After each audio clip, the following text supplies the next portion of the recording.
Okay. Uh, Hello. I'm so sorry for the noise in the background. Um, Hi. Uh, Basically, I was like, yeah, in, I'm gonna start in like 10 minutes. And then my roommate's like, hey, Fiona, I'm gonna have a shower. Fuck. Um, if you guys can't hear anything, noise in my background, it's more likely than you think. Um, um, yeah, yeah. So like, hopefully he's been in there for like 10 minutes. I don't know. Hopefully it's not too bad. Um, he's alive, unfortunately. No, I'm just kidding. Christian's an okay dude. I'm just salty. I'm salty about. I'm like, oh, I'm finally gonna do a thing, and then of course, that's when the whole world is like, hey, what if we just fucking made a lot of noise? Shit, that'd be great. So, I'm just gonna adjust some things and maybe, uh, Christian cockblock. Good lord. Oh, I have to allow that? I have to allow. Oh my god. This is the bad place. It's it's saying that you're not allowed to swear. Good lord.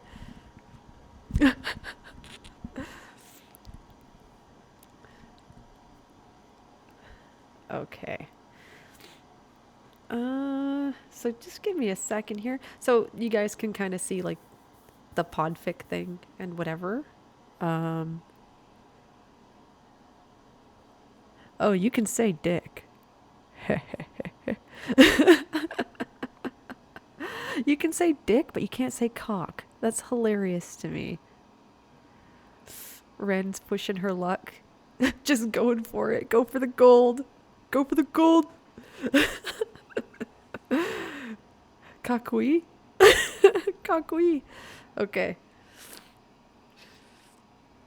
Uh, uh, so let me just the return of imagination. Let me put that in a separate window, so I can see the chat and be able to read. So good. As soon as I'm on a microphone, I become a fucking idiot. I just like I'm just gonna make a fucking voice just because. Uh oh no. Reddit yelled at you to stop spamming? This is goddamn censorship. I was Gorsh. I didn't mean to call Goofy an idiot. I love him. He's very good. Um okay. Let's see. Boop boop boop boop boop boop.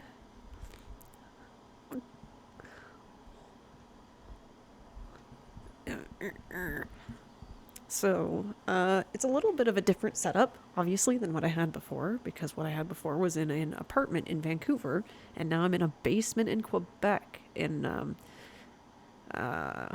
in Mirabel, middle of fucking nowhere. So hopefully, this doesn't, uh, like drop. I was trying earlier and it was dropping a lot. So hopefully that doesn't happen. So far, everything seems pretty smooth. Mirabel, yeah, Mirabel. It's a nice name. Um, it's outside. It's just outside of Montreal by about like I want to say like well, I'm saying Mirabel. Mirabel is like the airport area, and there's a town called Mirabel. It's probably about 20 minutes outside of Montreal. I'm actually in Saint Columban, which is past Saint Canoe, and you have to go like I'm like 20 minutes from Mirabel, so I'm like an hour north of Montreal, northwest. Anyways, all of that stuff that you know now, people online can find me and kill me. They will hunt me down in fucking Saint Columban.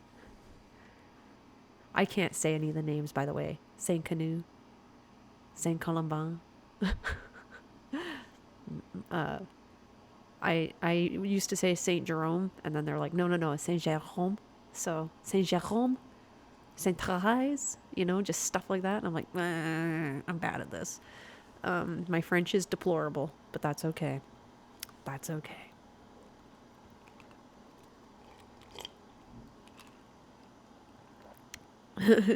Saint Jerome. No, it's Saint Jerome. Saint Jerome. You have to do the thing with the R.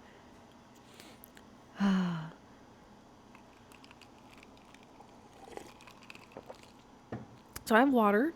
I have all that stuff. I feel like I should start. Yeah, you have to spit when you say it over your shoulder. Oh my god, the shower stopped. I'm living my real life. I'm living the good life. Okay. I don't remember. I don't remember the voices that I had for most of these characters. So I'm going to do the best I can, but bearing in mind I am but a small sponge and I don't necessarily remember. I also, oh shit, I just realized I don't have my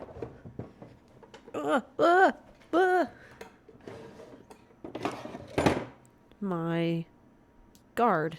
So yeah. Okay.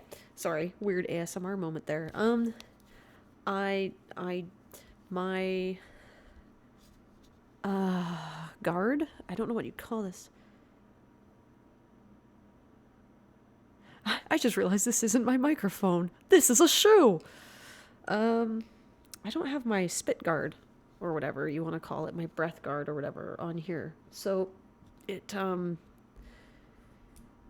if I make certain noises, it's because it broke. So if I make certain noises, it's not gonna sound very nice. I'm just gonna, ooh, I may have fixed it. Ooh, there we go. My pop filter, thank you. My spit guard for when I'm fucking spitting on my microphone. Oh no. A fancy sock. It is. You can literally put anything over it. And I'll probably do the same fucking job. But, oh no. This keeps falling. I don't like it. Sorry about this, guys. I have to deal with all my technical drama. Oh, fuck. Well, okay. So that was a thing that happened just now. Maybe like that. And then maybe I can go oh, sorry, guys. Basically, this is all a trap. I invited you here to kill you with my microphone. What game did you make up, Ren?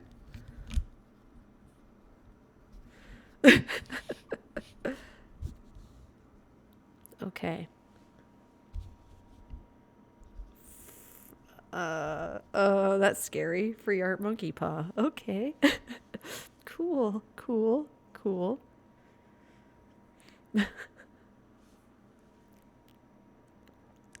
And then they die, right? And then they die.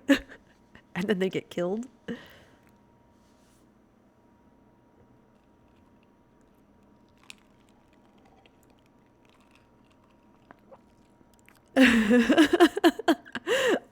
I wish. That's nice.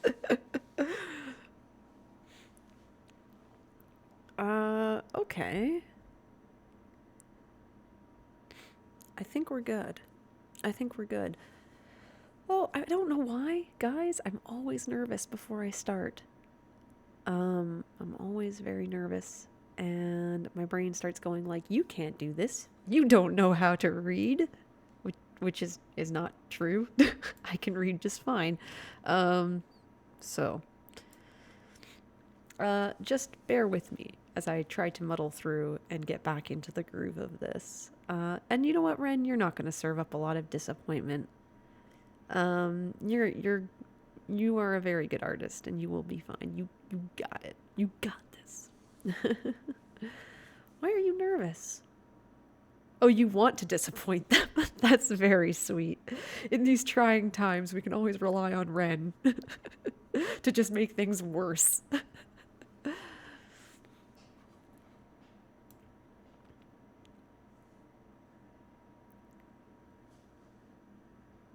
Oh, nice. I like that.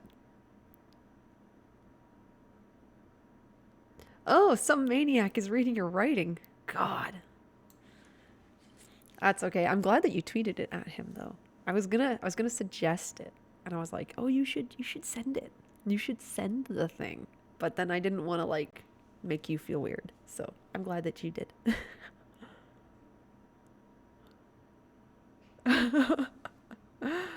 Oh, Aaron just made a drawing of Captain Disillusion like hitting a car, the car flipping up as like an Action Comics thing, and it's really fucking cool. And yeah, it's just like I was like, "Oh, in my head privately, I was like, you should send it to him." So I'm glad that you did. I have it on Erin posted it on her Tumblr, but I also reblogged it, so I could link it. I could link it. I don't think the bot will nerf you for a link. Hopefully not. If it does, I'm God, so I can unnerf you. I'm just gonna really obnoxiously eat some lettuce. One sec. Enjoy that, fuckers. My friends are so good to me. I'm such a piece of shit. Okay. Um. Oh, I hate mouth sound ASMR. God, I hate that shit. ASMR alone with salad. It probably exists. Ah. Okay. All right. So this is The Return of Imagination, Chapter 3, DreamFrauder. Get wrecked, Dreamfinder. Okay. All right. And I'm going to turn off my headphones so I can't actually hear myself that way because I think I pay too much attention to myself when I do that. Okay. So, here we go. When Blair could open his eyes again, he found himself face down against the concrete. His head was throbbing, and there was a droning in his ears that was rapidly fading. His top hat shifted into focus, lying sideways a short distance away. Behind it was a purple tail he'd know anywhere. Figment? He crawled over on his elbows, setting his hat back on his head. Gentle hands turned the dragon over. Figment, buddy. A tense moment, and then the dragon let out a small groan, his yellow eyes fluttering open. Ugh, my head. Dreamfinder's shoulders slumped. Figment was okay. Now where were they? Lifting his head, he could see he was nearly face to face with one of the Innoventions Plaza's new screens. Now, instead of a test pattern, a solid countdown was displayed on the screen. The Zeitgeist's borrowed face flashed up, still wearing the helmet. Greetings, Internet. I'm Dr. Nigel Channing, and I thank you for tuning in to this special live stream put on by the Imagination Institute.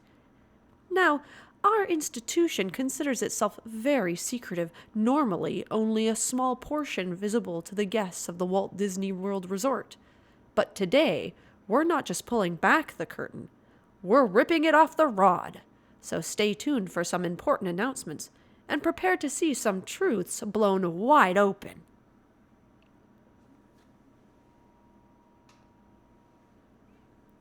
No. Dreamfinder lifted himself up, looking around for the Zeitgeist, Ellie, and Alan. whispered a voice in his ear. The dark shape of the Doubt formed swiftly beside him, sinking cold fingers into his back. We wouldn't want to interrupt the show, would we, Dreamfinder?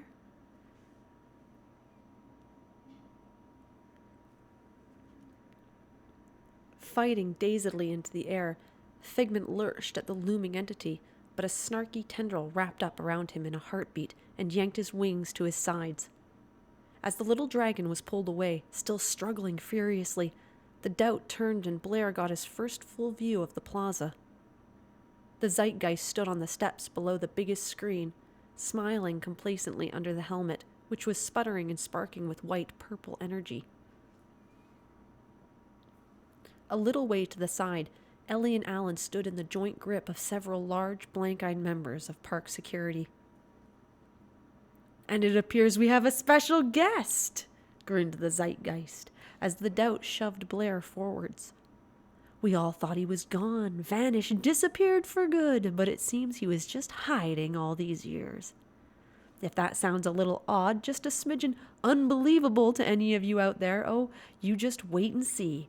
Give it up for the Dreamfinder!" A few blank-eyed guests gave some weak, uncoordinated claps as Blair stumbled into the shot. He lifted his hat to see some poor, blank-eyed guest aiming a handheld camcorder straight at his face. His bewildered expression surrounded him, appearing on every screen in the plaza. "A pleasure to have you here, Professor. Glad you decided to return to us." The painted face grinned as the Zeitgeist clapped his hand on his back. To the viewer, it looked like a friendly armrest, but Blair could feel the Zeitgeist gripping at the back of his coat through to his vest. "I don't know what you're trying to achieve," he started, "but..." "No, that's fairly obvious at this point," said the Zeitgeist in a horrible parody of sympathy. "Oh, let me try that one again, sorry. No, that's fairly obvious at this point," said the Zeitgeist in a horrible parody of sympathy. "I have it on good authority you're a force to be reckoned with, but we finally meet, and honestly, don't take this the wrong way, but I can't say I've been bowled over so far. A slack-jawed anachronism who can't even use a smartphone? I'm sure your little bag of tricks was very impressive back in the 17th century or what have you, but these days, the world's moved on, Dreamfinder. Case in point." He reached up, adjusting one of the dials on the side of the helmet. The sizzling sound increased, purple lightning arcing through the air and grounding on the stage. "We're not so easily flummoxed by all your smoke and mirrors, and the people out there are sick of being lied to. Don't you think it's time we gave them the truth?" "The truth? I don't know what you're talking about." "Let's start with a small one, And considering we're located in the happiest place on Earth, let's keep up with that theme, shall we?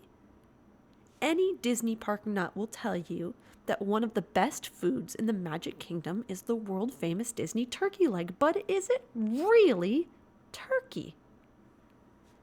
Dreamfinder glanced back at Ellie and Alan before he found the camera shoved in his face again as the Zeitgeist continued with a flourish. "Some credible sources, even a Disney insider who didn't want to reveal his name for fear of legal action, claim that the massive legs are made of emu, not turkey." Blair blinked. I would say that they have no reason to lie about what they're serving guests.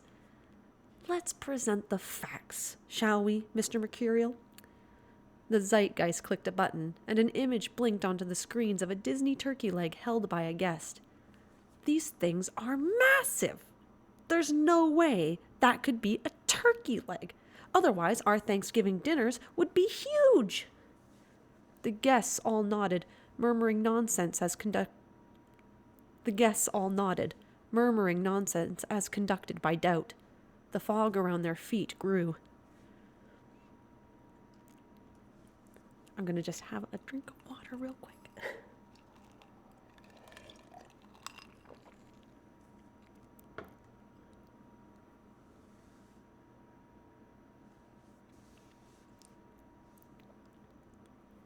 The zeitgeist leaned into the camera.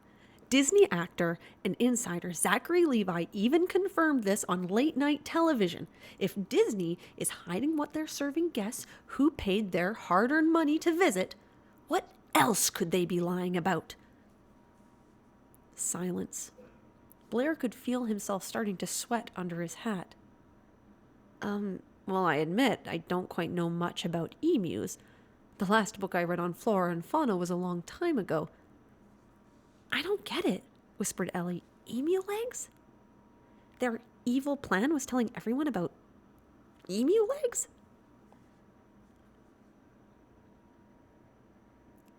It's not about the emu legs, hissed Alan. He struggled briefly with the guard holding his arm, slapping the guy's hand away for just long enough to grab his phone. The guard didn't seem to mind too much. Besides, not letting the two of them go anywhere, he and his buddies seemed to be Excuse me. Did I blank out for a second there? Sorry, I just noticed that the I don't know if you guys lost connection for a second there or not.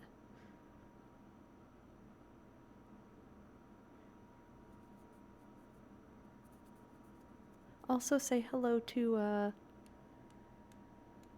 Sam for me. Is it Sam? Yes, Sam. Oh, okay. Sorry, I just saw the background go black and I was like, oh, okay. Sorry about that, guys.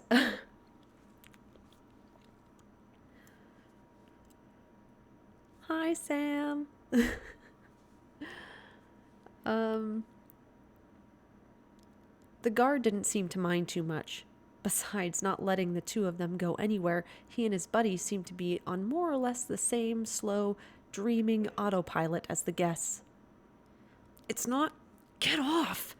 It's not about any of this stuff in itself, Ellie. Don't you get it? It's something out of nothing, or truth out of a bunch of bullshit. Let go of me, Malcolm! He shook the dull-eyed guard from his shoulder and pushed forwards up the steps, holding his phone up like a torch. Hey, you! Zeitgeist! Snopes debunked the whole emu thing like 2 years ago. The thing wearing Channing's face turned towards him. Caught in the zeitgeist's smirking, burning stare, Alan swallowed and lowered his phone a fraction. Oh, well, if you say so on Snopes. Oh, well, if it says so on Snopes, it must be true, said the zeitgeist. I stand corrected. Clearly, if we want hard facts, the first place we want to be looking is a website that was sued just last year for, quote, unlawful concealment and conspiracy to restrict corporate information. Alan blinked at the giant screens, which, at a wave of the zeitgeist's hands, had changed to show headlines, articles, data, scrolling up too fast to read. Too fast to read closely, certainly enough to leave a bad impression. That's not... Or a website that's repeatedly had to crowdfund its own legal battles because it just can't seem to avoid those pesky slander suits. Libel, managed Alan. Slander is spoken, like the stuff you're saying right now. And you're an expert, are you? For the moment, the zeitgeist's attention left Blair moving fully to Alan as he stood marooned halfway up the steps. Wonderful! I'm sure everyone's dying to hear your credentials. I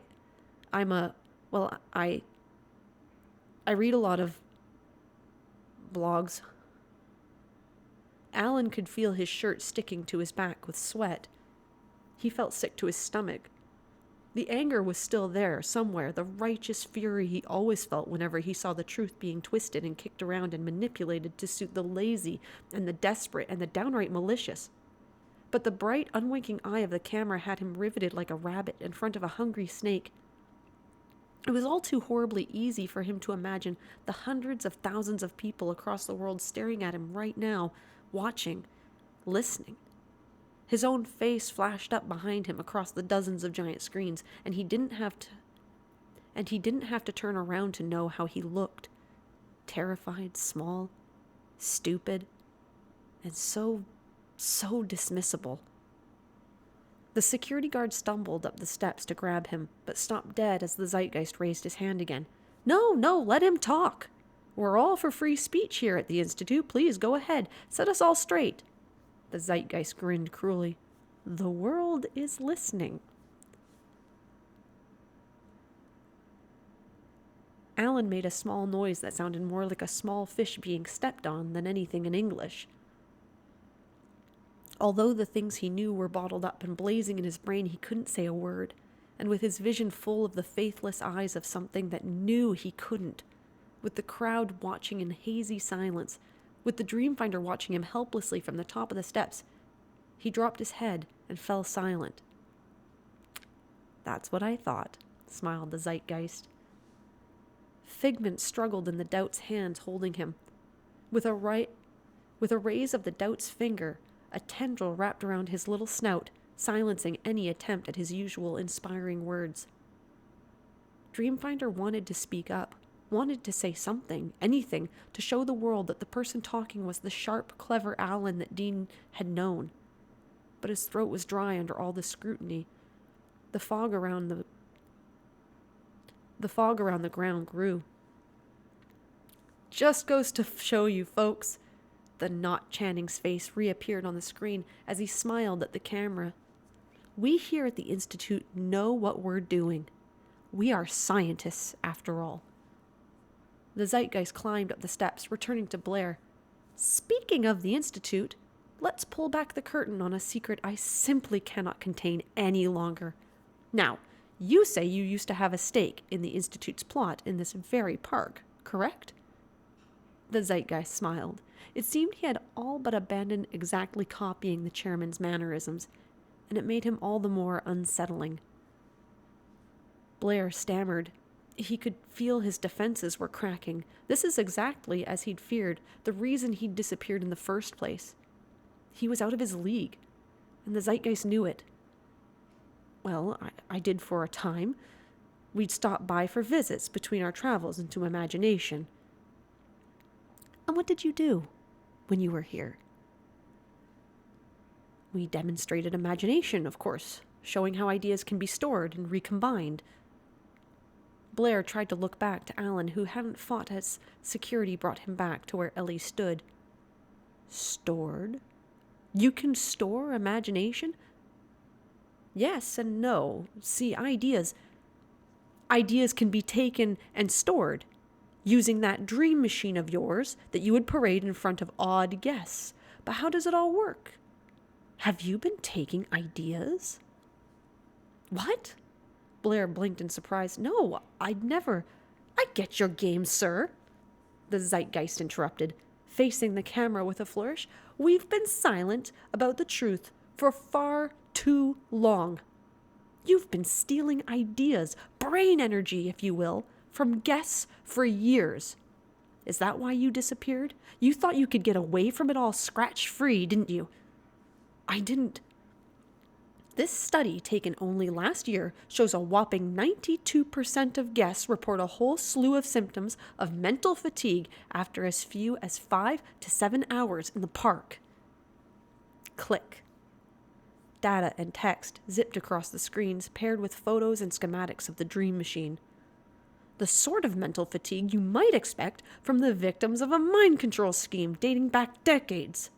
No patents ever filed for this device, no study on its safety or the effects of long-term exposure. The payoff must be immense to warrant such blatant disregard for the safety of the guests. Many of them, need I remind you, children. Oh gosh, there's so much water noise. I'm gonna have some. Think of the children.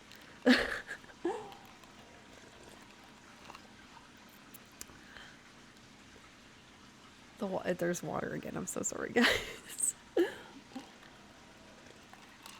Yeah, I think Alan has the same credentials as I do. Where did you learn that, Fiona? Oh, I just read it on the internet somewhere. I read a lot of blogs. Yeah. You guys don't know this, but I'm actually podficking to save my life.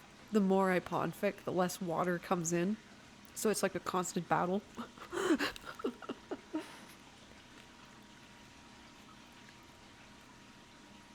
Can you guys hear that? Like the water? Is it pretty bad?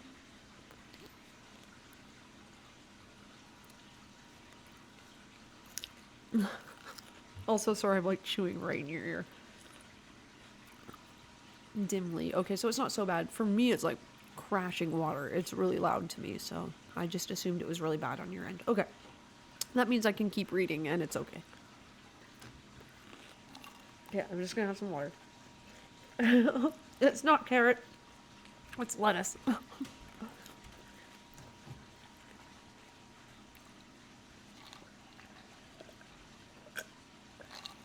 Okay.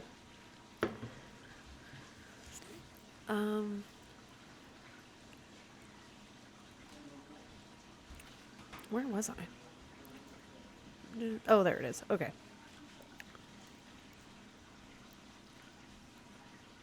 The helmet was sparking even more now, crackling arcs of savage purple energy spitting from the flared eyepieces and the insulated sides. The zeitgeist pointed an inky finger directly at Blair. But perhaps we're missing a trick, eh?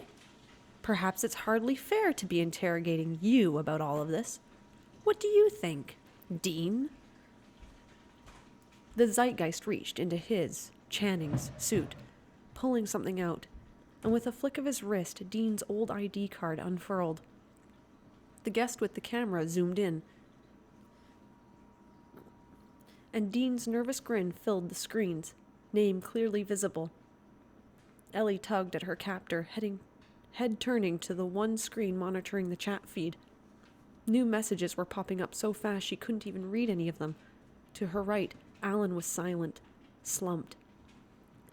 It doesn't take much of a stretch of your precious imagination to see how similar the names are, does it, Mr. Finder?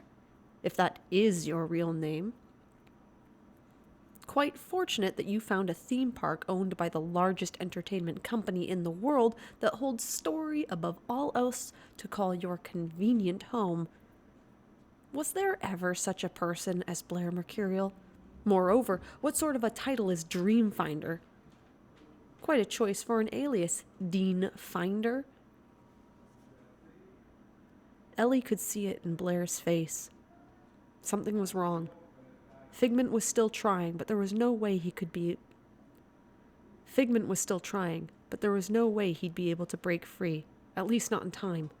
It was up to her. Dr. Channing? She called, and the camera swung around. The guard let go to keep up appearances, and she eagerly stepped away, towards and up the stairs. Swallowing her fear and hoping the shake in her knees wasn't obvious, she faced the unblinking lens. My name is Ellie Fleet. I am an employee of the Institute, and I know Dean. I can't keep the secrets of his deception any longer. The zeitgeist leaned in, voice low so the camera couldn't pick it up. What are you doing, you little cretin? I'm saving my skin, she said. I'm switching sides. After all, wouldn't having an employee vouch for you live really cement this? I'm sorry, I just messed up that whole sentence. I'm saving my skin, she said. I'm switching sides. After all, wouldn't having an employee vouch for you live really cement this? Ellie. Dreamfinder's face fell, his heart dropping into his stomach. Don't do this. I have to. The zeitgeist grinned, lips spreading a bit wider than humanly possible. I like your style, kid. All right. Ellie's sense of enthusiasm was, by normal standards, enormous. In a schoolbook, she had once encountered the maxim, if you only have to swab a plank, you should swab it as if Davy Jones were after you. Whatever else had been in the book, the class it had been for, and other applicable life lessons had all completely skated her by, but the one sentence could have summed her up in any situation. Whatever she did to 111% minimum. So, given the task of being an unrepentant turncoat, she threw herself into it and hopped up the last of the stairs to join the zeitgeist, waving a wildly accusatory arm at Blair. I've known this guy for years. He's no more a time-traveling inventor than I am. He can't even program his TV. Even the zeitgeist blinked in disbelief for a moment at how she threw herself in, and the distress on the Dreamfinder's face only made him grin more. Even our own employees are sick of hiding this truth. So let's just come out with it, shall we? Oh, wait, sorry. Oh, sorry, that was not Ellie. That was... I'm sorry. I got people mixed up. That wasn't Ellie. Even our own employees are sick of hiding this truth. So let's just come out with it, shall we? He gently moved Ellie so she was at his side, fingers cold as they touched the back of her shirt. His face filled the screen once more as the guests murmured, there was no such person as Blair Mercurial.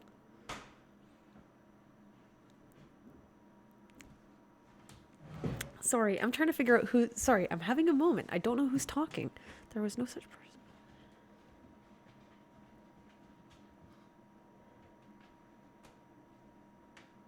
Oh, okay. It's okay. It's not... I just had a moment. I'm so sorry, guys. I was like, is this Ellie talking? I don't think this is Ellie. Okay. Oh, it is Ellie. It is Ellie. Okay. There was no such person as Blair Mercurial. The Dreamfinder is just a figurehead, a fictional character dreamed up by the Institute back in the day as a symbol.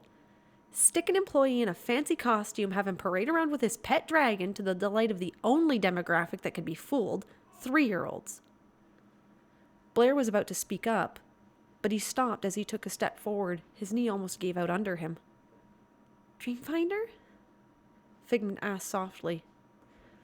Oh, it isn't Ellie. I'm so sorry, guys.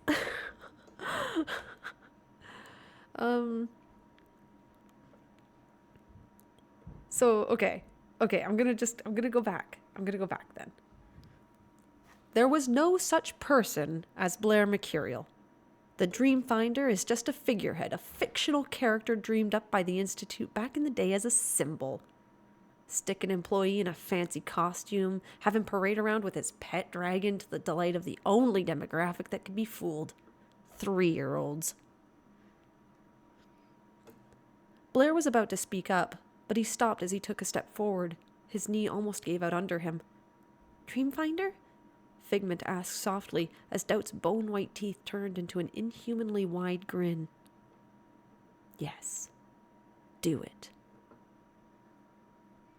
Not Channing looked at Dreamfinder out of the corner of his eye with a grin. Time-traveling guy with real dragon? Yeah, that sounds real. Am I right? He laughed, and Doubt moved a hand like a conductor. The crowd gasped and murmured. Ellie tried to hide her horror as she looked to Figment and Alan. He had lifted his head, eyes fixed on Figment, who was struggling more and more in the Doubt's arms. Was he getting transparent? The zeitgeist voice was getting louder and the lightning fiercer while the debunking voice echoed through the plaza. Black slime was starting to drip out from under the helmet as he became more and more enraged. The statue in our institute is as much of a real person as the one of the cartoon mouse. He is nothing more than a symbol, an icon, a story. The Dreamfinder is a dream fraud. Blair coughed, gagged. He felt something like this when he became Dean, but this was far, far worse. The pressure in his ears changed, making everything sound blown out, far away as the zeitgeist droned on. He held up his hands, able to see the concrete through it, the sound of reality being rewritten roared in his ears. He was being debunked. Ellie breathed in a giant winded gasp as she finally understood. Something out of nothing. Truth. She didn't stop to think. She was already so close to the zeitgeist that she could touch him, smell the energy sizzling from the helmet, see the glistening ooze sliding down his face. In one light movement, she ducked under the hand at her back, reached up with both hands and snatched the helmet straight off the thing's head. It resisted, black goop stretching out like pizza cheese for a horrible second, then slipped off. She was already leaping backwards, away from the Zeitgeist's startled swipe, and the blackened tips of his fingers missed the helmet by inches. There was a great crack of venting static, purplish sparks, and the smell of frying goop, which was a little like old dry leaves, and a little like burnt bologna, and a lot like something she didn't ever want to smell again. And then she was free and skidding towards the steps, the helmet under her arm. The Zeitgeist was screeching behind her, but Ellie had other problems. The crowd was still doubts. Their eyes hazy, their faces distorting in anger as they turned towards her, and they made a solid barrier between her and escape. In a thick, twisting coil, the dark shadow of doubt slid between the dozens of dragging feet and whipped up the steps to loom over her, long claw-like fingers reaching out. "Brave girl," it whispered, "brave and foolish. You're not going anywhere." "You want to bet?" said Ellie, jamming the helmet on her head. She launched herself past the towering shadow and straight off the top of the steps. Crack-a-thoom! An explosion of pink light, a small but seismic thunderclap that mingled with the rising, throaty sound of a throttled engine. Something highly improbable looking, streamlined and trailing smoke and very, very pink, banked up the steps like a small fighter jet and I don't know that word. Slalomed? I'm so sorry. Slalomed across to stop right next to Blair. Zippity zippity. Zippity zippity. Let's get bikety. Slalom. Oh, like okay, slalom. No, it's okay. Fighter jet and slalomed across to stop right next to Blair. I've just never seen the word written. It's good. It looked as if it might have taken a smidgen of inspiration from the Dream Machine, inspiration visible in the long tubes in its chassis and the curved, empty spaces where its wheels weren't, but it was thoroughly space-age in its own right. It looked like a jet bike designed by Vespa, a Harley by the way of the Jetsons, completely impossible and indisputably real. Ellie reached out, letting go of the handlebars, and dragged Blair onto the seat behind her. "Hold on, Doc. Let's see what this thing can do." Ellie, even with the helmet off, the damage had been done, and the DreamFrauder could feel his vision starting to blur. When she touched him, he didn't feel completely solid, his body seemingly unable to stay fully corporeal. His weight, lighter than usual, rested against her as she revved the engine. "Stop her!" the Zeitgeist shrieked, his face drenched in the black goop.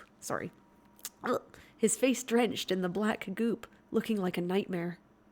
The Vespa jumped off the stairs, plowing right through the doubt in a blast of cold air and forcing it to drop Figment in the process, the dragon's form bursting and nearly giving out as he hit the ground. The suspended bike hit the concrete hard, sparks flying, scraping the pavement as she got a hold of its touchy handling. In a twist and curl of shadows, the doubt reformed, sharp teeth baring in a roar as the crowd was beckoned forward to stop her. The guest with the camera kept her in sight as she braked hard with a startled yelp, trying to turn away from the advancing guests as the PTA mom from earlier lunged for the bike. "Look out!" Brakes screeched. The bike drifted right into Malcolm with a thud, and Alan was free. Ellie hooked him by his shirt and dragged him onto the back of the bike. Blair held out his hands as she kicked the engine into gear, and Figment scrambled up into his lap, his small form trailing dim sparks, looking bewildered and scared. "It's fine," yelled Ellie over the roar of the bike. "I got this! I had a scooter in college!" "College?" Alan was clinging onto the pillion like a seasick koala. His eyes were shut. "Yeah, for like a semester," muttered Ellie, twisting the long handlebars hard left. The bike veered, missing a stumbling group of guests by inches and carving through an ornamental flower bed. It's all good, though. I've been doodling this baby since grade school. Let's take it up. A hefty backfire and a cloud of smoke, and the bike flipped into the sky, trailing a corn trail. Oh, I said a corn trail. What the fuck's a corn trail? I need more water. I need more water.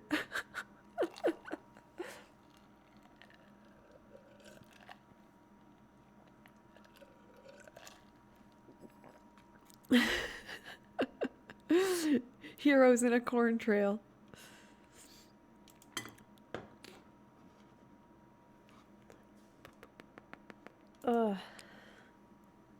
Okay.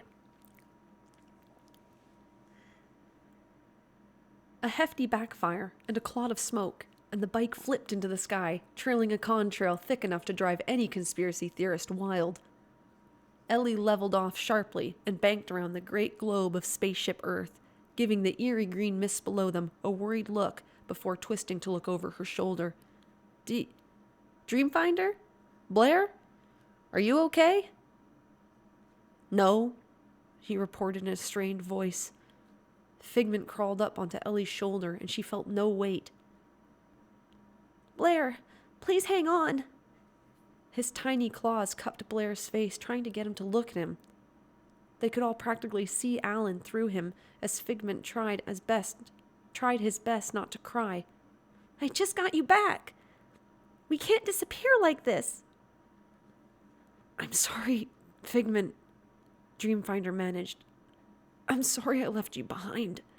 I'm sorry I wasn't able to tell you. And I'm sorry I wasn't able to save them. We can fix this. We always fix things, Figment cried, if we just put our heads together. My head wasn't prepared for this world. Blair's opacity took another dip. Dreamfinder! And that was all Figment could get out before he popped out of sight. No! Ellie kicked the bike into an idling hover and scrambled around in the seat. Pulling the helmet off, she gripped Blair's hand. It was like trying to hold smoke, cold, insubstantial. I'm sorry. I should have been faster. It's not your fault, Ellie. Blair's voice was about as substantial as an ancient tape recording, faint and horribly distant. He tried to smile at her. Ellie, holding as tight as she could to a hand that was hardly there, her eyes blurring about as much as Blair's shape, barely noticed Alan sitting up. I didn't realize what they were trying to do. Neither did I, murmured Blair, not until it was too late. Alan, what do we do? Ellie looked around, desperately, and realized with a shock that Alan was no longer clinging to the pillion seat behind Blair. Neither was the helmet hooked over the handlebar at her side. She looked up. Alan? With the helmet gripped in both hands like an ungainly football, Alan got to his feet, made an odd little movement with his shoulders that could have been either a shrug or a wince, and stepped off the bike. Far below them, the guests moved in a mob, following the bike as it moved around spaceship Earth. The Doubt took in a deep breath, the abundant fog filling its chest as it grew in size, rising taller over the crowd as they sluggishly pressed forward. The Zeitgeist hopped off the platform, breaking into a run as it followed, and the guest with the camera trailed behind him. Get that helmet! The Doubt moved like a ghost over the crowd, positioning itself under the stalled bike, about to breathe in more fear. The Doubt moved like a ghost over the crowd, positioning itself under the stalled bike, about to breathe in more fear to shoot higher as it saw a figure falling from the bike. Alan! Ellie screamed. To say that Alan had any sort of detailed plan when he stepped off the bike into thin air would maybe have been giving him too much credit. He'd been on his own. One sec. I need to get my eyes right.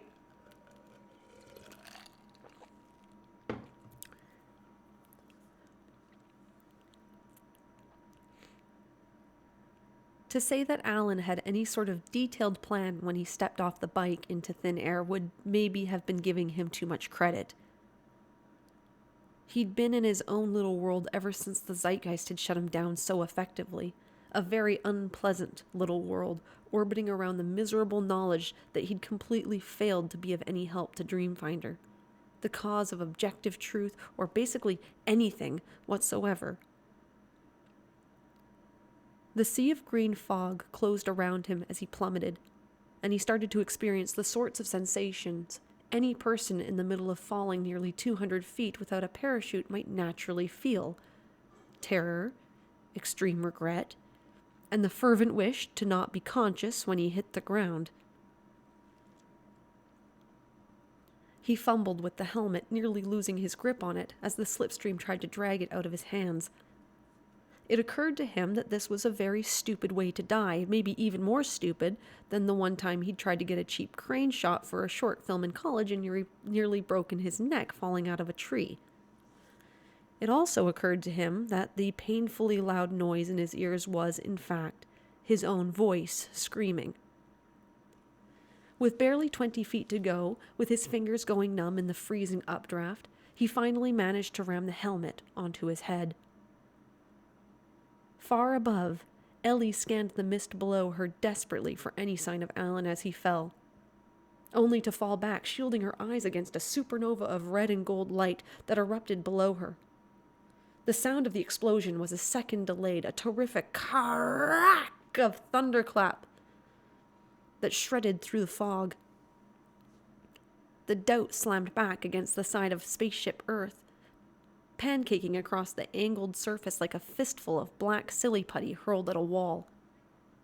It recovered itself with a snarl, twisting around viciously on whatever had dared to blindside it.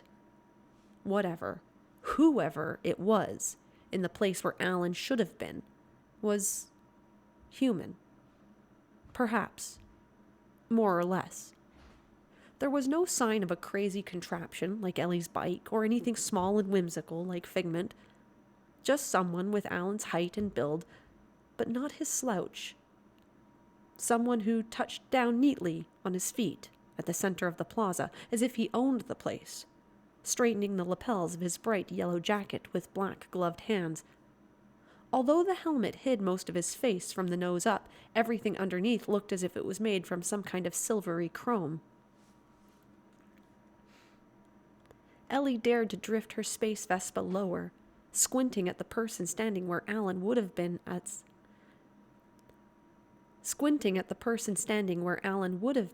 the spots in her eyes from the blast faded in her vision. The Doubt snarled as it fanned itself out, curling around and cutting off the entrances as the guests formed a crowd. Like an animal on all fours, it veered closer, face to face with the newcomer as it bared its bone-white teeth. My, it growled with hostile interest. Its breath stank like rotting dreams. And what are you supposed to be? The strange new arrival recoiled from the crypt-like waft of doubt stink, waving it off with a gloved hand. Dude, eat a Tic Tac or something, jeez. I'll get to you in a second, okay? It was Alan's voice. Sort of. It was Alan's voice with the sort of clarity and confidence Alan would have given a limb or two for, and it continued smoothly as the newcomer turned to the blank-faced mob of guests. Greetings, children. Captain Disillusion here. And he pulled out Alan's phone, holding it up as notifications scrolled faster than the eye could follow. DreamFrauder? Really? He dropped his voice. Look, I know it's easy to feel a little let down. You're at the low point of your vacation, the weather's gone to heck, food costs a fortune, and to top it all off, some evil, supernatural entity is leeching your free will and turning you all into mindless zombies. Hey, we've all been there. But there's a difference between reasonable skepticism and just believing what you're told because it sounds cool and edgy, or because you're scared and you've lost your ability to critically evaluate the evidence. He stabbed a finger straight at the zeitgeist, and the difference is this guy right here. The guest with the camera eye... Oh, sorry. The guest with the camera, eye locked on the captain, swung around to the zeitgeist who was trying and failing to rein in his appearance. Ellie felt her mouth open. Now this Alan might be enough, but even she knew he was no complete scientist. She looked back to find herself completely alone on the bike. DreamFrauder was gone. Holding back a whimper of sadness, she turned her eyes to the dull glass pyramids in the distance. There was still one scientist she knew of who could help. Making sure everyone below was distracted, Ellie gunned the engines as quietly as she could and headed for the Institute. I have no idea what you're talking about, whoever you are. I just said I'm Captain Disillusion, and I can let you do... Sorry.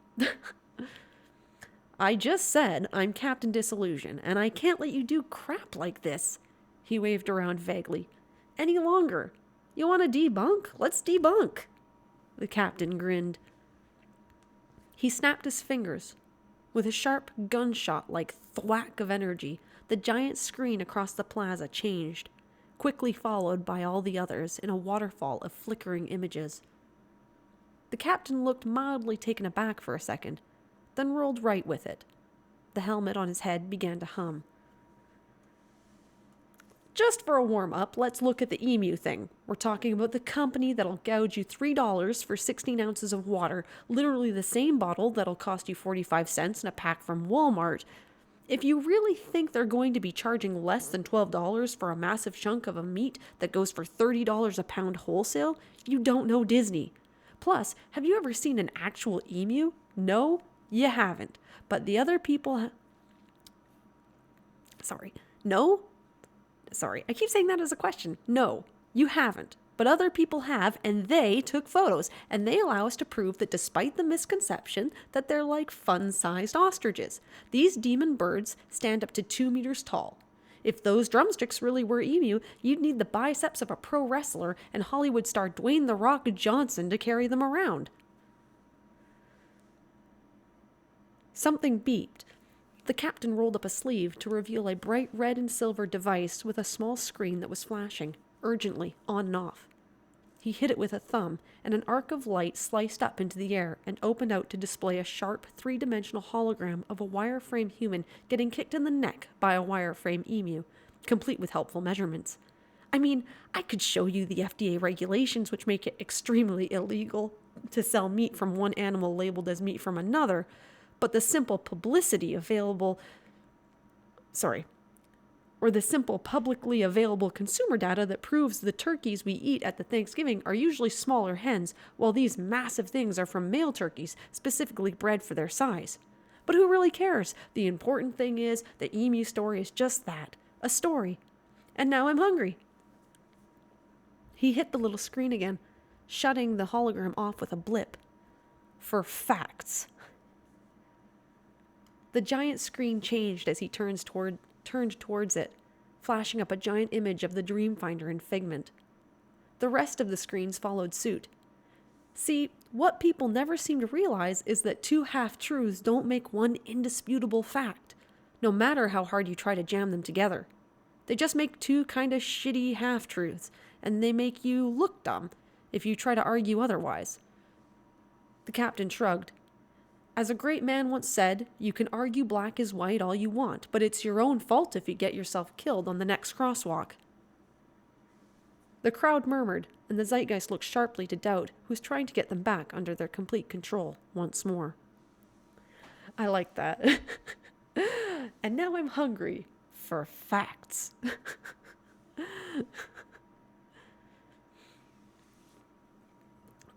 Sorry, I'm tripping up a lot. I'm trying to...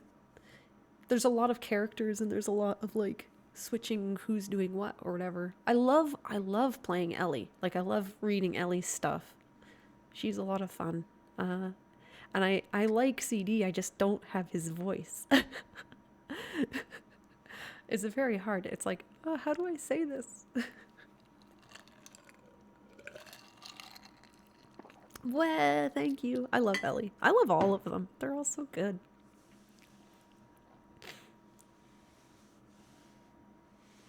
See, I didn't know this thing about turkeys, but then I also don't know anything about Disney World, really. Everything that I know about Disney World and Disneyland comes from you, Aaron. So I don't know. I don't know goddamn shit. Like, I had no idea about, oh, and I just lost the word. um, Epcot? I had no idea. I didn't know anything about Epcot. I don't know anything about anything.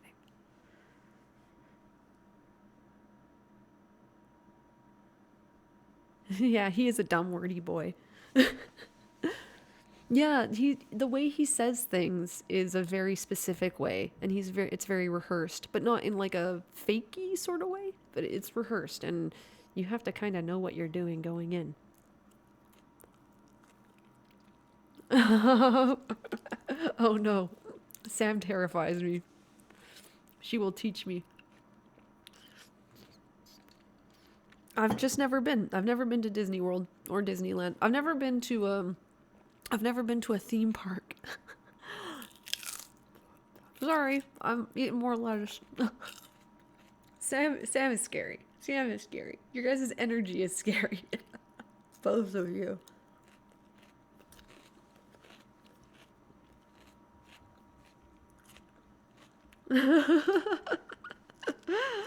Yeah. I don't think that there's a lot of theme parks in Canada. I mean, there's the West Edmonton Mall. Has like roller coasters in it and stuff. I think there's a place in Alberta. I don't know. Never ever. I've never been to a theme park. I've been. I mean, when the fair would come to town, I'd go to the fair, you know, and like go on like the teacup ride and stuff like that. But that's about it.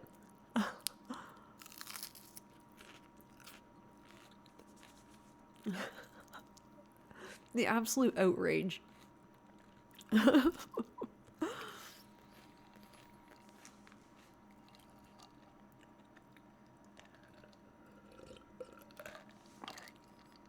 Okay. I don't want to keep eating in your guys' ears because I think it's very rude of me. So. Oh no. Well, I'm sorry that you have to leave, but I hope that you have a lot of fun at D&D because it's a very, very good.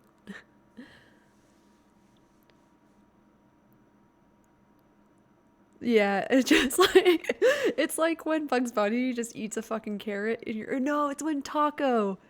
You know, when Taco in the Adventure Zone is slamming Jenkins for using spell slots and he's fucking eating like carrots in his face. It's just like that.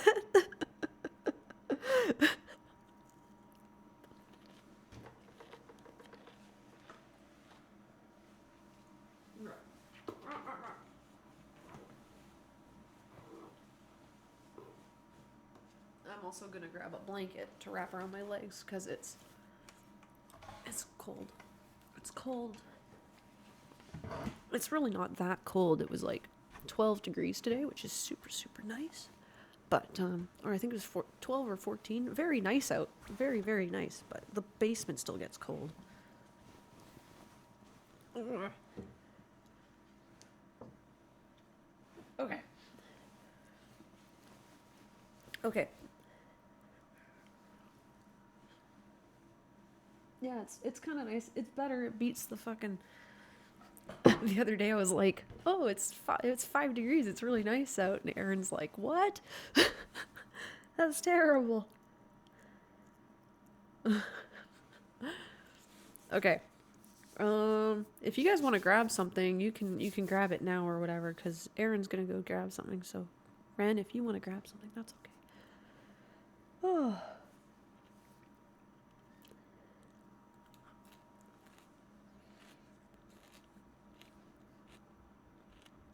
And then I will keep reading. I miss this. I miss reading. Oh, okay. I miss reading. I haven't done it in a long time. But I feel bad because I keep stumbling a lot. It's just because I'm out of practice. Okay.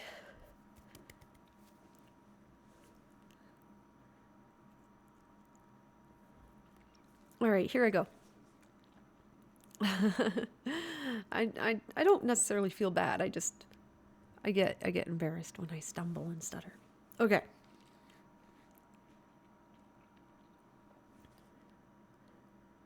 Across the park, the bike touched down roughly. Ellie wished she still had the helmet, if only to protect her head as the undercarriage shot sparks once more. The fog turned in violent wisps as the bike sliced through it with ease. With a short warning blast from the horn, the steampunk scooter narrowly avoided a startled Institute scientist as it shot through the guest entrance.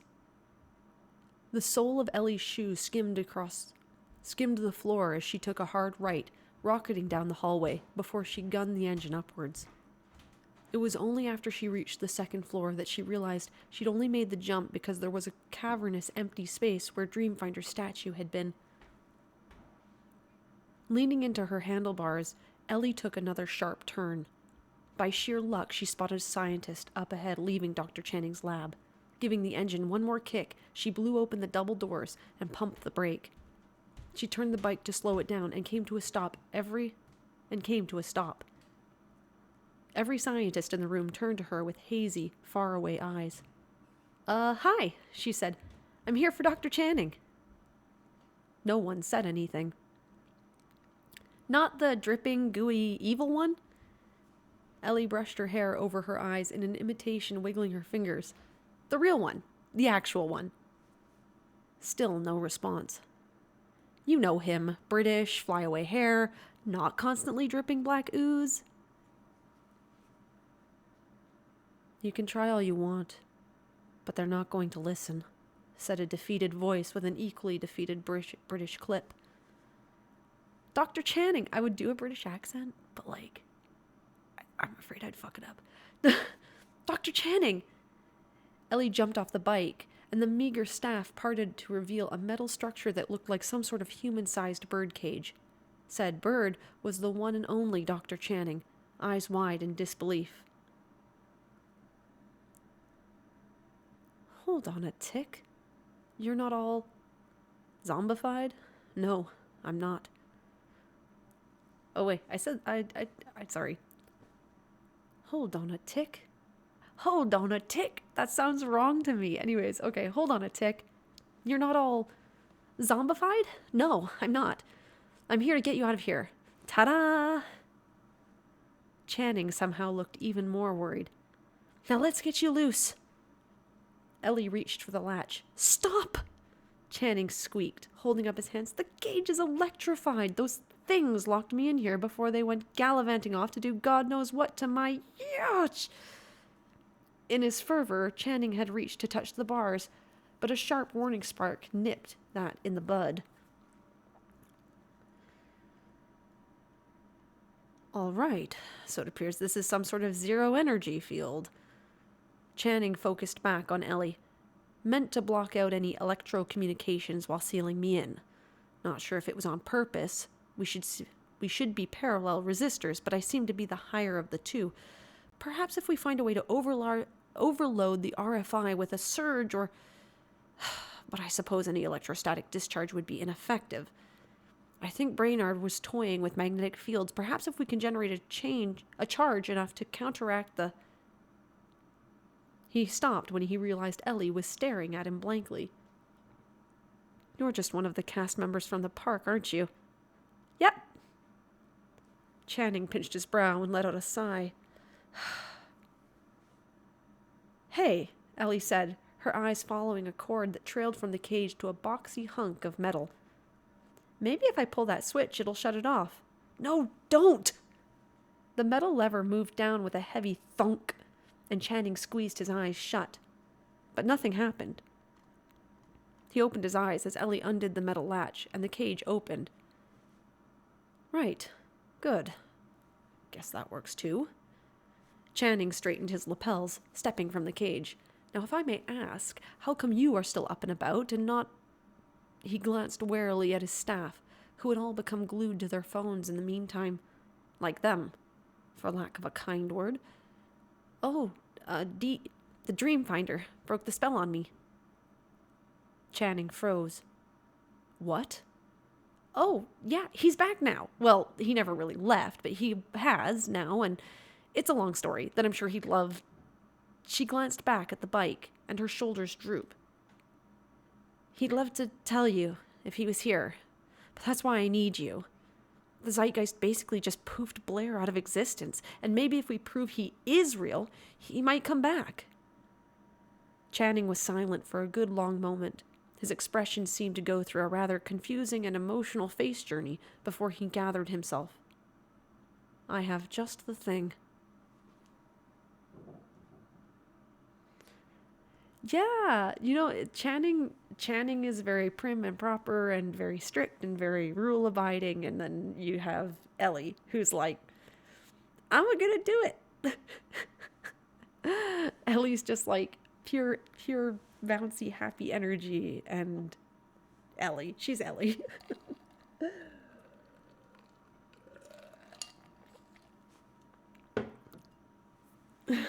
Hold my beer.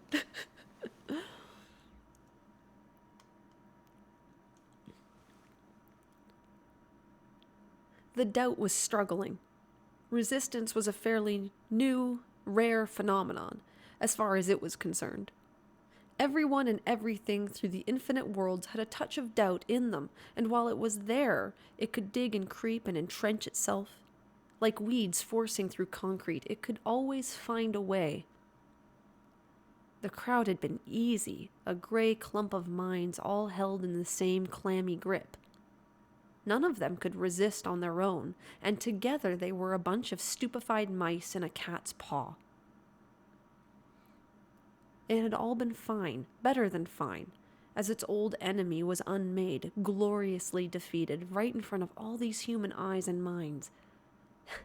It had been wonderful. But now, things were slipping. The doubt could feel control of the crowd, sliding away like plates toppling off center. Threads escaping. As soon as it grasped for a hold on one mind, another threatened to awaken and needed tending to. The Zeitgeist paranoia worked both ways. The doubt could have kept a herd of humans paralyzed by fear alone quite for... Sorry, 1 second. The Zeitgeist paranoia worked both ways. The doubt could have kept a herd of humans paralyzed by fear alone quiet for as long as it needed, but the hold the Zeitgeist had over them made their sleeping minds paranoid, nervous, searching for the lie, the danger, some warped notion of the truth. The doubt, who worked best amongst apathy and passivity, wasn't used to this unbalancing force allied with its own. It was this thing's fault, this thing that looked like a human, but didn't feel like one. Its mind all fizzing, spitting awful questions and spiky knowledge, and no nice, easy cracks for Doubt's cold fingers to reach and probe. The doubt loomed over Captain Disillusion, snarling, baffled, and hissed like a mad cat as the captain touched his wrist again and summoned a blue-white blast of light that stamped a screen-shaped hole right through its inky midriff, as if the specter towering over him was nothing more than a handy projection wall. "Hey, could you keep still? You're throwing off the focus." The doubt blinked at the captain's utter arrogance, giving him enough time to call up a black and white photo of an ensemble of well-dressed men. "Here we have the 1909 photo of the Energy Committee at the Academy Scientifica, Lucidus, in London, England."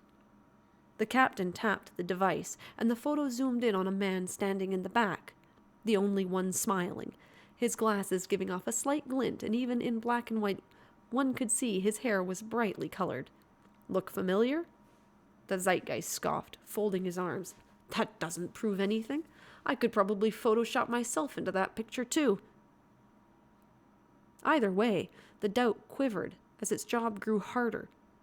The captain had just looked back to his device when a melody cut through the air, creating a sharp Doppler effect rendition of the Cucaraca?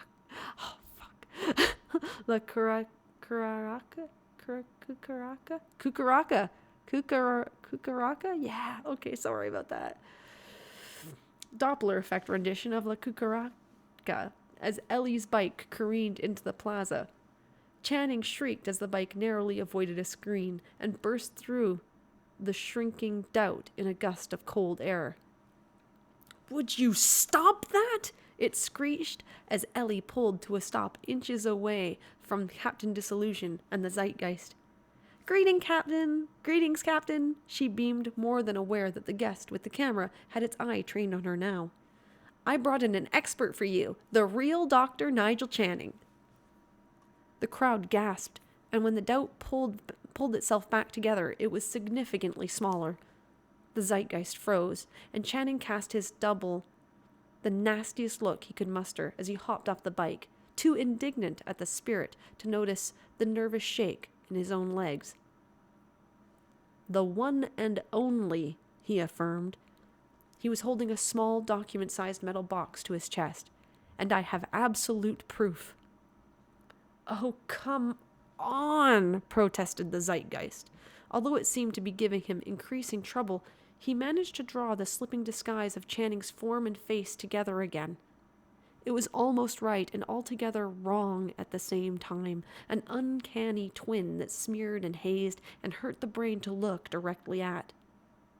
"You expect people to fall for this? You could be anyone, sir, a paid actor, a shill of—" He never got any further, because Channing, having pushed the precious box into Ellie's startled hands, crossed the stage in 4 furious steps, hauled off, and socked him straight in the nose, sending a spray of unpleasant black ichor across the steps and freckling the face of the unfortunate guest with the camera.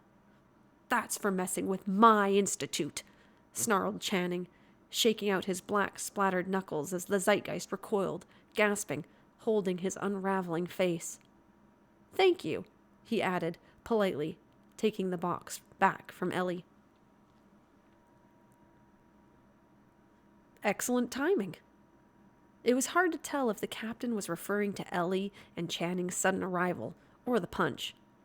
"Everyone, please give it up for the chairman of the Imagination Institute, principal scientist, director of operations, and owner of a right hook even I wouldn't want to get in the way of, and I'm a superhero, Dr. Nigel Channing." Channing, who had been studying the captain hard throughout this little introduction, squinted at the half-helmeted, half-metallic face. "Do I know you?" "Well, most people have heard of me," said the captain smoothly. "Right now, though, there's something even more important than my popularity at stake, and I don't often say that. Let's see what you've got for us." Let me re-say that. "Let's see what you've got for us." "Right." Channing turned the box over and undid the latch. First to come out was a rubber disposable glove, which Channing slipped over his hand, still freckled with black from the punch. Then came a document. The pages were yellowed so much it was practically brown. Intricate diagrams were drawn in faded lines, neat handwriting, labeling parts and schematics. "Excuse me." Ellie moved to the guest with the camera, who was starting to blink, the camera slipping. "I got this, and, you got a little something on your face there." She picked up the camera and moved it to the document. "This is one of Blarian Mercurial's original diagrams for the mesmonic converter, dated 1910, Channing explained. "After his original disappearance, our chairman at the time, Stubbery, oh God, I can't say this name, Stubbery Illikrant? I'm gonna go with that. Stubbery Illikrant. Eokrant? I don't goddamn know. Okay, I'm so sorry, guys. Made it very clear that he wanted our institute to carry on the legacy he left. As such, we have many of his original notes preserved." "Are you saying, sir?" The captain moved into the shot, the helmet giving off red sparks as a microphone appeared in his hand, "that Blarian Mercurial, the Dreamfinder, was a founding inspiration for the Institute as it is today?" Channing blinked at the microphone before he refocused. Yes, definitely. He embodies the spirit that we have preserved throughout our entire history and try to keep alive in the Institute today. And that," the captain's face filled every screen in the plaza as the Zeitgeist started to struggle to his feet, is indisputable. No matter the Photoshop or editing skills, impacts cannot be manufactured. Inspiration made from sparks. The helmet offered a few, is at the heart of all creation, and it can come from many places. A book, a movie, nature, a story, and no matter what anyone may say. The helmet started to hum, more electricity arcing from it. Channing slowly started to step backwards while Ellie moved in. A legacy cannot be faked, and that, my friends, is undebunkable.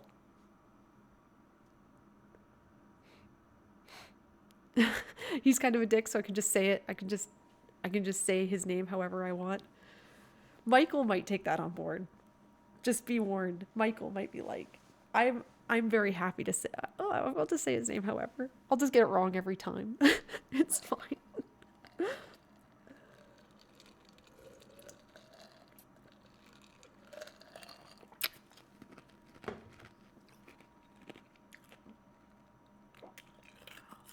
Sorry. Oh, he's dead. Whoop. I'm just chewing ice. Because that's a normal thing that you do when you're on when you're having your mouth sounds recorded. You chew ice and lettuce.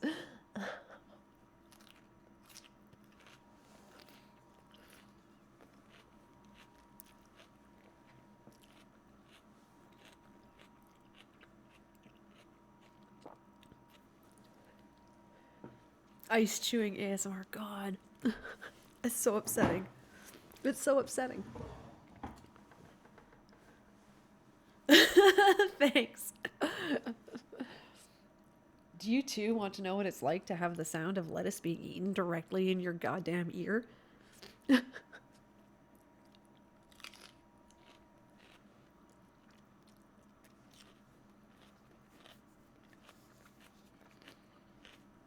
I normally don't snack when I do this stuff, but I wanted a snack really bad.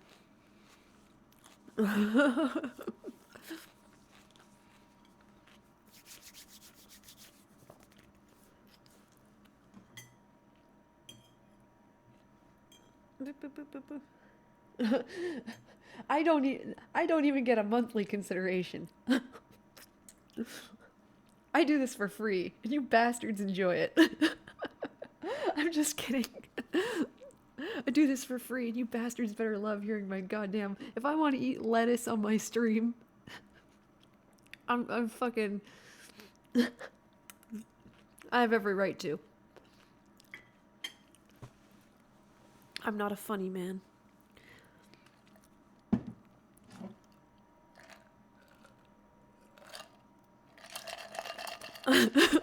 Crunch, crunch, motherfuckers. Take it. Okay. Okay. Oh. I'm also just trying to warm up my hands. I'm gonna start a fire when I'm done this, and then I have a fireplace in here. I'm not just gonna start a fire on the floor, so I'm going to get a fire going. I've been very, very cold the last little bit. My feet are constantly cold because it's an unfinished basement, so it's like all concrete floors and stuff. And the other day I noticed I couldn't feel my toes, and I was like, oh, that's not good. Okay. I in fact started the fire. Okay. That song was number 1, top of the chart when I was born. So I in fact, I did start the fire. It's true. It's true. Okay.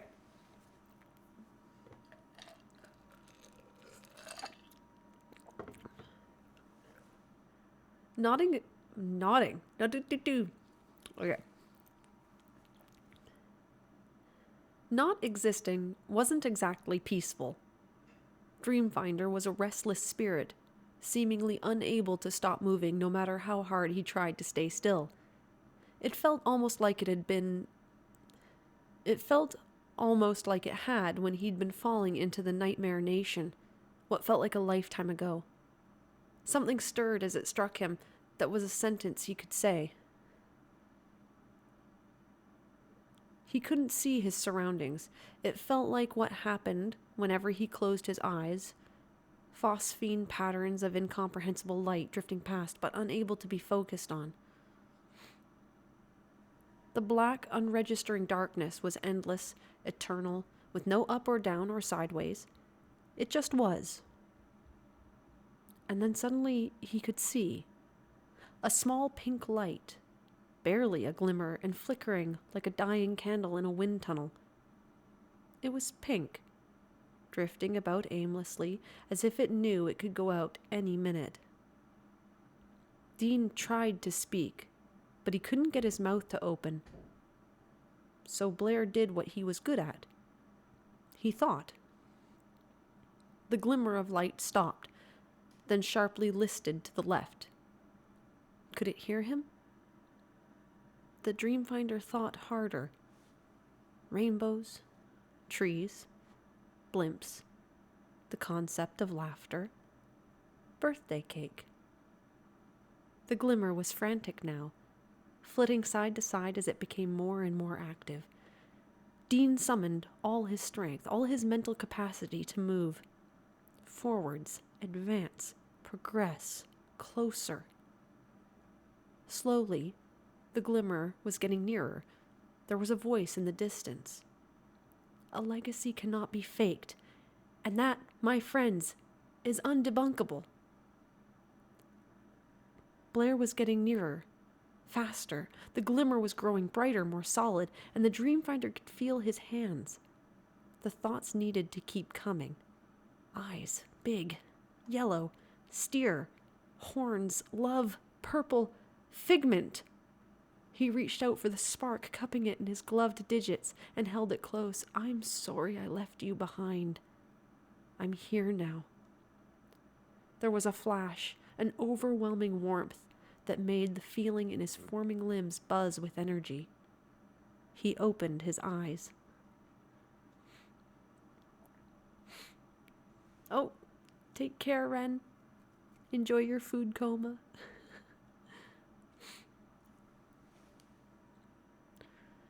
The flash filled the plaza with light, flooding the stage atop the steps, leaving the guests dazzled, blinking, many of them murmuring in astonishment and confusion as they began to wake up. Ellie, too blinded to see down the viewfinder of the camera for the moment, kept it running as she shielded her eyes with her free hand, squinting against the glare, hoping against hope. Yes! Blair stepped out of the light as it faded, Figment tumbling after him.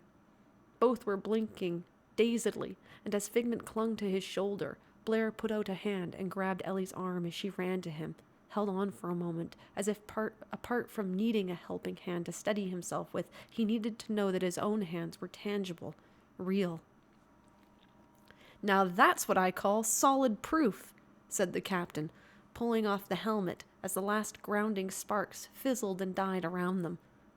He still had Alan's hair. His face, his eyes, everything to just above his nose still looked human, but a seam of black glue separated the two halves of his face. Oh, gross. Helmet hair. Ellie shoved the camera into Channing's hand as she helped Dreamfinder regain his balance. You're back, she said, her voice breaking. You're back. Blair was taking in deep breaths as his lungs remembered how to work. Yes. You two, both you and Alan? Oh no, I'm Captain Disillusion, sir. Glove met glove as he shook his hand. Welcome back to existence. It's an honor to have you here. I'll have to get you on a later show, but for now, he looked back at the camera, motioning for Channing to hold it up. We have to sign off. Thank you for watching this special presentation by the Imagination Institute, and remember, love with your heart. The captain tapped at his human skin temple. Use your head for everything else. Goodbye. Channing slapped the camera shut and handed it back to the guest it belonged to, who blinked as if seeing it for the first time. No. A growl caught everyone's attention. The zeitgeist was a flickering, headache-inducing mess. His form was rapidly shifting as his anger rose.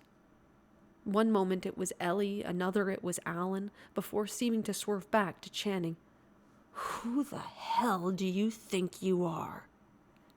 He stumbled towards the captain. "Do you realize what you just destroyed?" The captain stepped forwards, and as the zeitgeist matched his approach step for step, his herky-jerky phasing appearance settled into a glitching, blurring representation of Alan, how he looked when he'd first stolen Alan's appearance back in Channing's lab. He made an angry sort of sound and cracked his neck, brutally, disrupting the illusion of Alan and becoming a malevolent feral mirror of the captain as they met at the top of the steps. "Do you realize your dynamic duo just became a solo act?" The captain broke eye contact with the thing wearing his face and looked upwards. Ellie, Blair, Figment, and slowly the bewildered rest of the audience followed suit. The sky was clearing.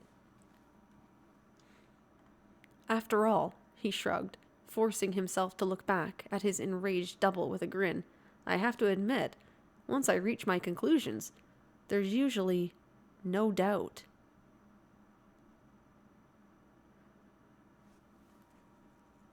Sorry if this is going in and out. It looks like it's struggling. Hopefully it's okay.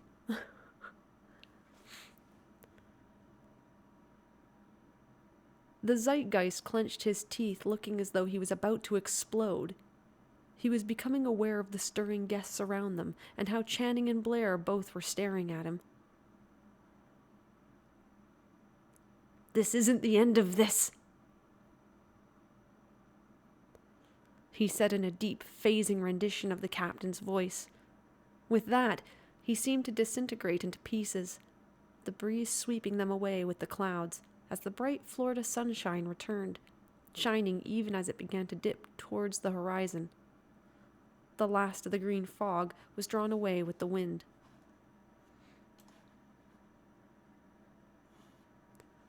Boop, boop, boop. Is it still there, or is it gonzoed?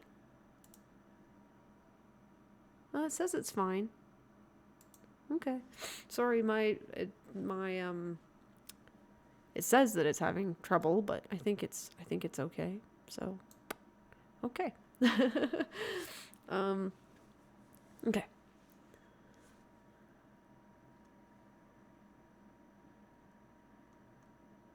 The murmur of the crowd was getting louder as Malcolm climbed the steps.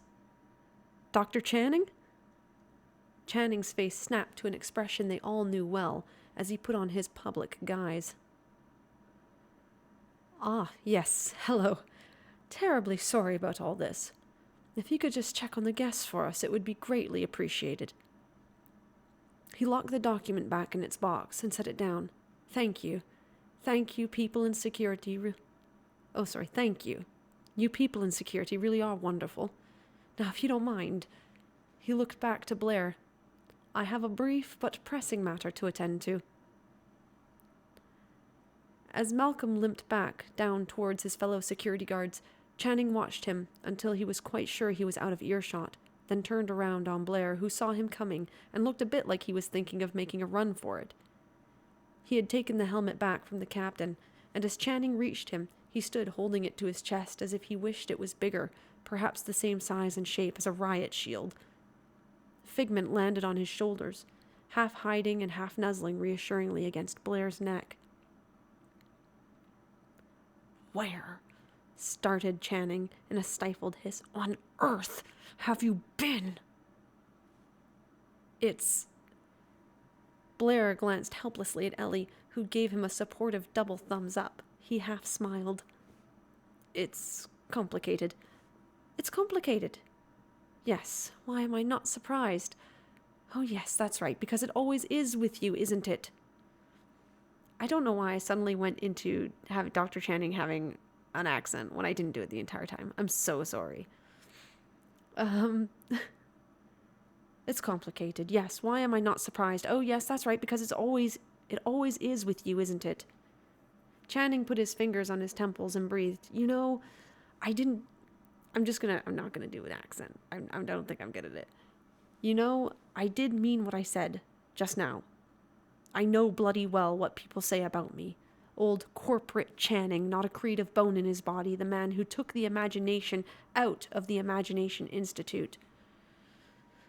But for what it's worth, I've given this place my entire career, more or less my entire life, really. And it did occur to me when you showed up that here, finally, was someone who cared about it as much as I did. Completely bonkers, of course, but dedicated to the same principles that made this institute great in the first place. Because you made them. The truth is that this place needs someone like you to inspire it, just like it needs some poor sod like me to run it. With an automatic little twitch, Channing straightened his tie. It had been through a lot in the last few hours, along with the rest of him. He looked all of a sudden like a very, very tired man. And then, just like that, you vanished, leaving me with your mess and your problems and your dragon. Figment shrunk against Blair's shoulders. I can't apologize enough for what I did, Blair said, addressing both of them. And had I been able to do it any other way, I would have. But seeing as it happened as it did, he reached up, giving Figment a reassuring scratch under the horns. Thank you, Dr. Channing, for taking care of him. I know this little guy can be a big handful, even though he has the best intentions. Figment smiled, nodding. And I can't tell you enough how much I appreciate that you watched him while I was away. You could thank me by telling me where you went. Blair laughed. Deal. We'll talk later. Thanks, Doc. Figment waved him off as the DreamFinder turned to Ellie and the captain. And thanks again to you two. Not only did you save the park, you saved us as well. It was no big deal, Ellie said, pretending to be laid back as she rested on her bike. Her face betrayed her inner excited screaming. And Alan? Captain Disillusion, the captain corrected. It was an honor working with you, sir, both of you. Cool face makeup, Figment commented as he fluttered close. Is this... As the little dragon pulled at the skin, the human facade stretched out like some sort of rubbery, inverted superhero mask. Don't... Figment let go, and the mask snapped back. Oops, sorry. Ellie checked her phone. She didn't have to do a whole lot of digging to see that things were reverting to normal across her feeds. People frenziedly sharing the video of the stream from the park, comment after comment telling everyone to keep watching to the end. The DreamFrauder tag was dying, although DreamFinder was still trending, and she hoped it would stay that way for a while. Blair deserved to see that people remembered him, more than ever after what had happened. The guests were still milling around, confusedly, some drifting away, some being herded by security, and Channing, who was doing his usual trick of somehow managing to be in 3 different places at once. Ellie stretched out her arms. It had been the craziest day. What she needed right now, she decided, was something just a little more normal. You know, she said, stashing her phone away, I could really go for pizza right now. Anyone else hungry?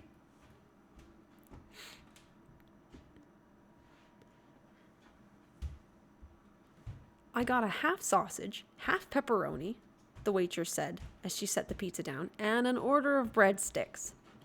She paused once she'd set them by the man who looked like he was from one of those steampunk conventions. You saw a lot of things working on International Drive, but she had to admit this was the oddest party she'd ever served. Can I get you guys anything else? Can I get another water, please? Said the purple dragon thing from the high chair. Yeah. I'll get that for you.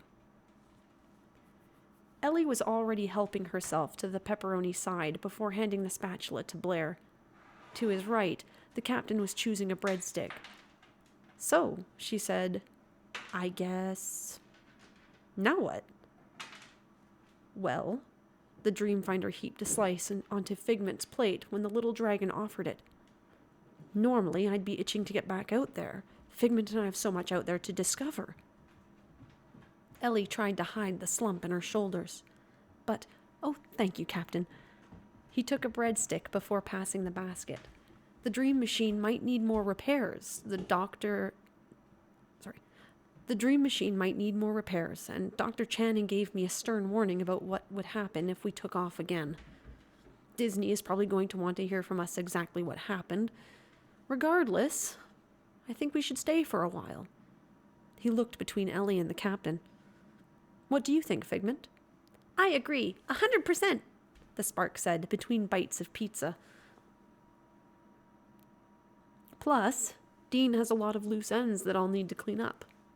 What about you, Captain? Well, I think I'll steer clear of metaphysical debates about whether actually people are real or not for a while, said the captain, tapping his wrist device. The holographic display sprang up, showing a series of video clips from UFOs to impossible-looking stunts. See, I've got a whole back catalog of subjects lined up for debunking purposes. We may have defeated the zeitgeist today, but while people are still out there perpetuating ignorance and telling everyone on the internet that things like this are totally real, I got a lot of work to do. Sounds like a very good plan indeed, the Dreamfinder beamed. You need any help from me, you let me know. Thanks, DF, the captain replied as he helped himself to his pizza. And you, Ellie? She shrugged. Keep working at the Institute, I guess, if they don't use this as some excuse to fire me. If they do, Dreamfinder now will just hire you back, Figment piped up. That bike she thought up is really something. Blair, we could always use more creative heads. I agree, full-heartedly, Figment. Blair nodded, and Ellie hid her wide grin behind her glass. As the rest of the team chatted, Dreamfinder couldn't help but think inwardly. This morning, he'd been Dean Finder, lost, alone, without a past, no identity, just a job and 3 friends. And now they were family. Now he knew who he was. He had his imagination, and he had a spark. And for the first time in a very long time, in a roadside pizza chain in Central Florida, a century away from where he'd started, Blarian Mercurial felt home. Speaking of family, say, Ellie, could you teach me how to do that video messaging stuff? I have a 3 times great-grandniece. He needs to know I'm back. Wow! And that's the end. Yay! I'm glad that I finally got to it and got it done, because I felt like I'd left it for so long. But it's been hard just because I've been all over the place. But clearly this works here, so that's good. Hearts, lots of hearts. Do, do, do, do, do, do,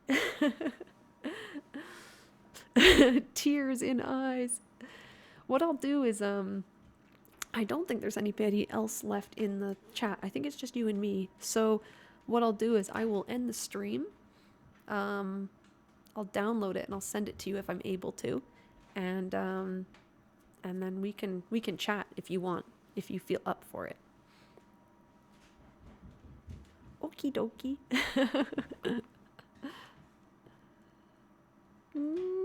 All right. Take care. I will see you soon. Bye.